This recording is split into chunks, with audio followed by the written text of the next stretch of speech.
On the opposite end of the spectrum, what was the bottom point for you growing up? What was the worst moment that you experienced?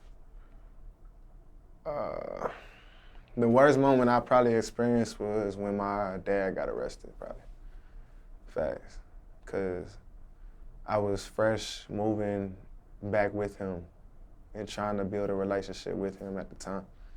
So then he got arrested right after that. And did he end up having to serve time? Yeah, he just got out from doing like 8.5. He just got out. Facts. What's that relationship with him been like over that amount of time?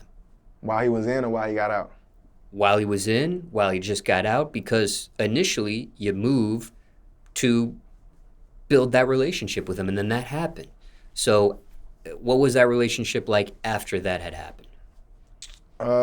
Well, you know, we was more or less disappointed when everything happened and everything because I haven't seen him in a little while because I stayed in Illinois, like I told you, with my mom's. But I ended up leaving her and coming back with my pops and stuff. So we was trying to, I guess, build a bond that we was missing over the years and stuff. So, but then out of nowhere, stuff just went down or whatever, and then he had to go serve some time or whatever, and then I guess throughout the whole time we were just communicating. Like I feel like he was just like, in a way, like a guardian angel of mine, in a sense. You know what I'm saying? He knew he could call me or whatever like that if he really needed something or anything like that. But he'll write me letters and just all this stuff to just try to keep me focused or just whatever. He would always try to breathe basketball to me whenever I was younger, and then whenever I decided to make music, he would try to tell me different things that I should do, because he was a music artist. He was a rapper himself. He was a pretty big rapper in my city, in Conway.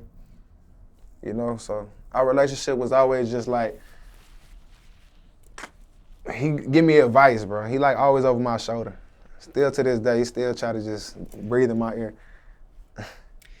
Was it state or federal time that he ends up doing? Federal time. Facts. And care to share his stage name back then? Face Monopoly. He go by Face Monopoly.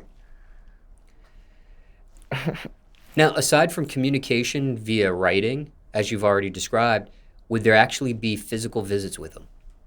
Yeah, there'd be a couple physical visits. They actually moved him like out of state though, so every time we went to go see him, we would have to travel like 7, 8 hours every time. I remember he was in Virginia for a little bit. They had him in Kentucky, all different places and stuff. Just kept on moving him. So, but I mean, we would always go see him every now and then and stuff. Other than that, we would talk on the phone or write each other. When it came to those physical visits, were those visits that he requested, like he wanted to see you, or were those visits that you actually wanted to do? You wanted to see him? Both. We wanted to see each other. You know? And the reason for that question is I've heard sometimes that there are inmates that don't want to see family members, see them looking Fact. the way they are behind bars and that sort of thing. So just curious. Nah, we passed that. Like, I feel like we was, you know what I'm saying? I was a growing man, and then he is a man and stuff. We passed all that. I feel like if you ain't no real man, you wouldn't want your people to see you like that. But I mean, he owned up to what he had going on and everything like that. Well, you know what I'm saying? He took responsibility for what he had going on, you know? So there's no ducking or hiding or anything like that. Why not see your kids or something? You know what I'm saying? It's that mutual love we have for each other. Now, from your perspective as his son, what's that like seeing a parent incarcerated? I mean, shoot, man. It is what it is, man. I mean, it's hard because he was gone. But I mean, at the same time, I knew he'd be back. He ain't get a life sentence. He could have got a life sentence. Not saying that that's what they was offering him, but I mean, there's worser things that happen where your people could be gone for your whole life.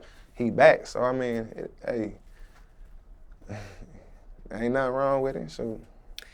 Now, circumstances could be different for everyone, so generally speaking here, but let's say there's someone in the audience that's having a similar experience. They have a parent of theirs that's incarcerated, and anything you would say to them?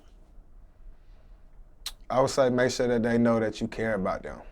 You know what I'm saying? Because when you in that box, you know what I'm saying, they get cold, lonely. So just make sure you always writing them or writing them back, you know, Because words mean everything, and especially when you're in a place like that, you might be their flame, man, keeping them going and stuff, you know. Or they might be thinking about you all day, you don't even know, you know. So if that's somebody that you care about and they're in that box, just make sure that you keep that communication line open.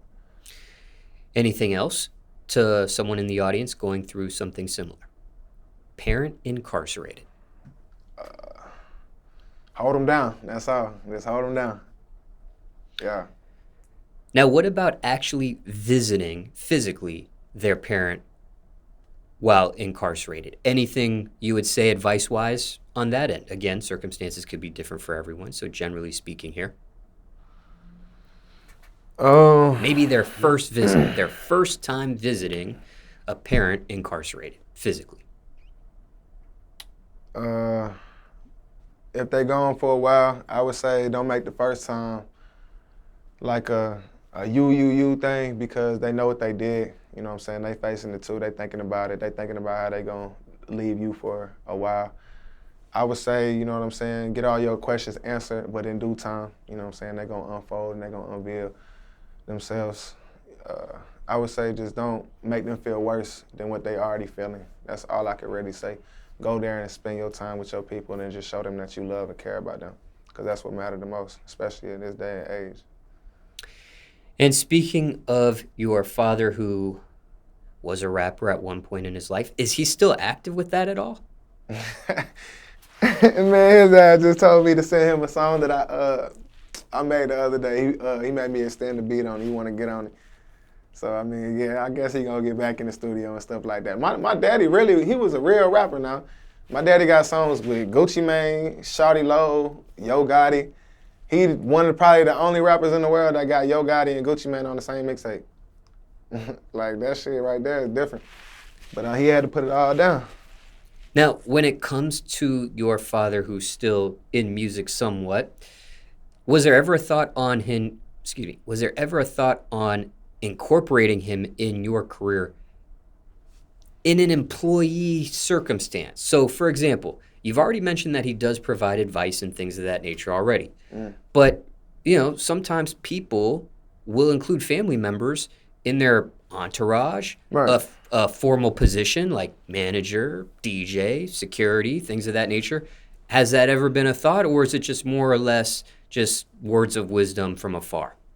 I mean, he could be my manager. Consultation, if you I would let him be my manager, but he got such a big head himself. Like, he got his own thing going on and stuff, you know, so he ain't got no time to just put hands on, like, everything on me. He a businessman himself. But I would let him be my manager. Like, when he first got out the feds, you know, you'll be on, like, some type of probation, all that stuff, parole, whatever. He was on house arrest. Excuse me. He was acting as my manager at that point in time because he couldn't move around and stuff, you know. But then I ended up hiring my own manager in due time after that. But I definitely would let him be my manager. He's smart enough to be. He knows the business from the experience. So, but other than that, though, I mean, he'll just be like my helping hand, though, you know. Now, following up with a set of questions here in regards to that description you just presented, when it comes to having your father play the role as manager, was that something you offer him, or was that something he insists to you at that time in your life? I guess it was just like a mutual decision, because him just being in my ear. Oh, you need to do this, you need to do that, and it is. And he'll call different people and stuff, so I mean, it ended up just falling into place like that for a little while. And then it'd be to the point where I was sending him all my stuff, and then he would be sending it out, or he would be trying to critique little things that I was doing, so it just ended up being like that for a little while. Now, did that cause some sort of rift between you two when you replaced his managerial services with another person's? No, not at all. He wanted me to do that. He was helping me for the time being until he got his stuff together. He, you know what I'm saying, got to miss out on a lot of stuff that I had going on over the years, and when I got out, he got to catch up, and that was a good time for us, you know. So, I mean, he more or less was just seeing what I had going on and giving his critique on it, and we gave it a couple months on that, and then we was always talking about me hiring another manager anyways, which right now I do. Got a manager. My manager's name is LD, and it's, I think me and Trap Boy Freddy share the same manager right now.